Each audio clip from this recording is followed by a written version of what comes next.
Hello, friends. This is Dave Hurwitz, executive editor at ClassicsToday.com, here with an absolutely terrific disc by Irish/French composer Augusta Holmès.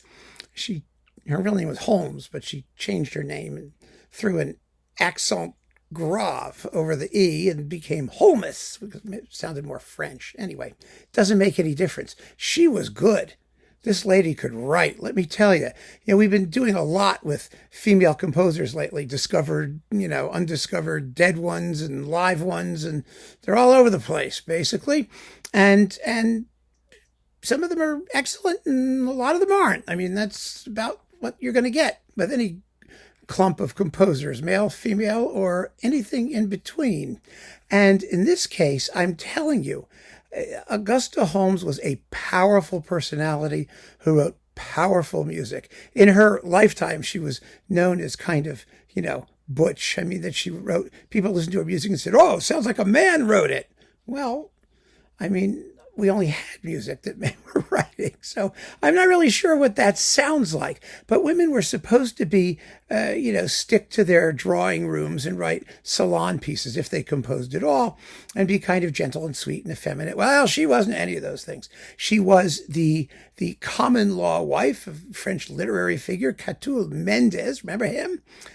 He was a big deal. She had 5 kids with him, but never got married. At the end of her life, she converted to Roman Catholicism for some reason, who knows why. And probably as, an insurance policy after her passing. She lived from 1847 to 1903. So she only lived to be about 56. She didn't have a very long life, but it was a busy one. She was a revolutionary. She was a passionate fighter for freedom and against injustice in the 19th century as she saw it. She was given to political statements. I mean, she was really a forceful and opinionated and just powerful personality. That's what you want. You hear that in the music. It's evident in all of these pieces. It really is. What you get here in this really fine disc with the Staatsphilharmonie Rheinland-Pfalz. You've heard them before, right? Under Michael Francis, we've got, first of all, her symphony, Roland, Furieux. Roland, the knight, he's searching for the traitorous Angelique, and then there's a love scene, and then he's crazy. And anyway, it's a 3-movement symphonic poem. She called it a symphony. And it really hops. I mean, it's moving. It begins with him galloping on his horse. It's jumping like this, like that.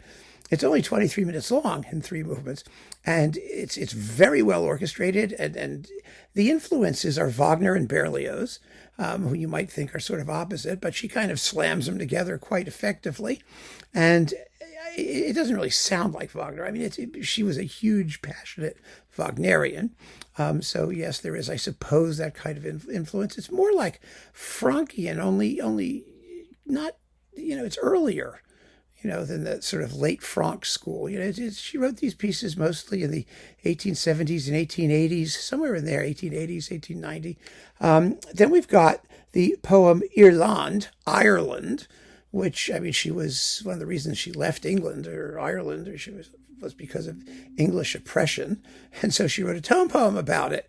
It's 13 and a half minutes long, roughly 14 minutes.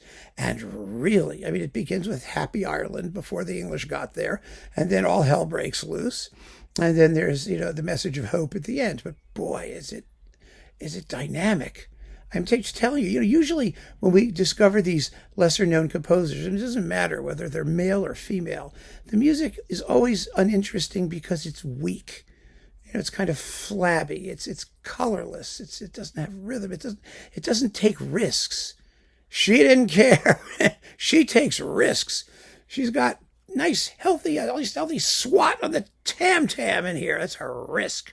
In this piece, and she's very free in her use of brass and winds and percussion, and she doesn't sound like she has a care in the world when it comes to expressing what she wants to express, and that's what great composers have, right? And then she wrote Poland, Pologne, which begins with a charming little mazurka, and then all hell breaks loose, and then it ends with the apotheosis of, future glory. Well, we know the story. Similar to Ireland. It's a little bit more concise, and it's exciting as hell. It's just fantastic. Then we've got the symphonic poem Andromeda, Andromède.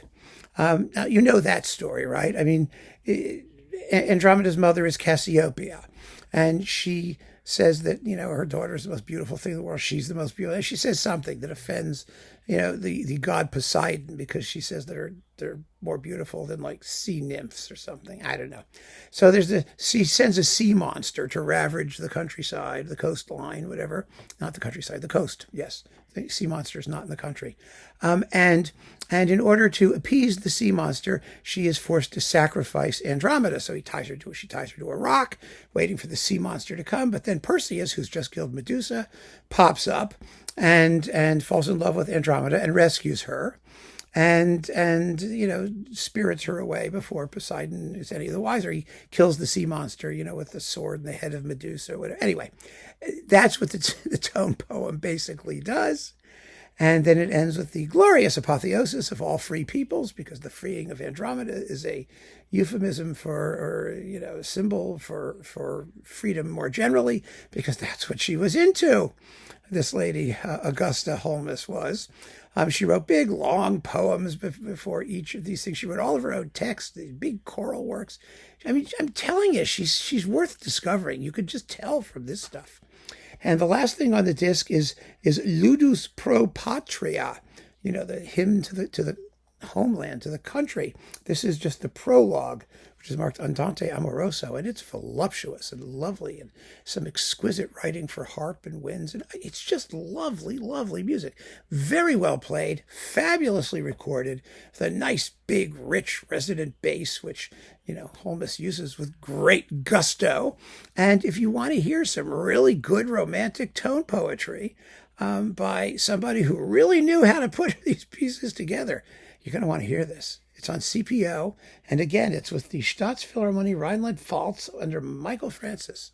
This is a discovery, a serious discovery. So keep on listening, friends. Thanks for joining me. Take care.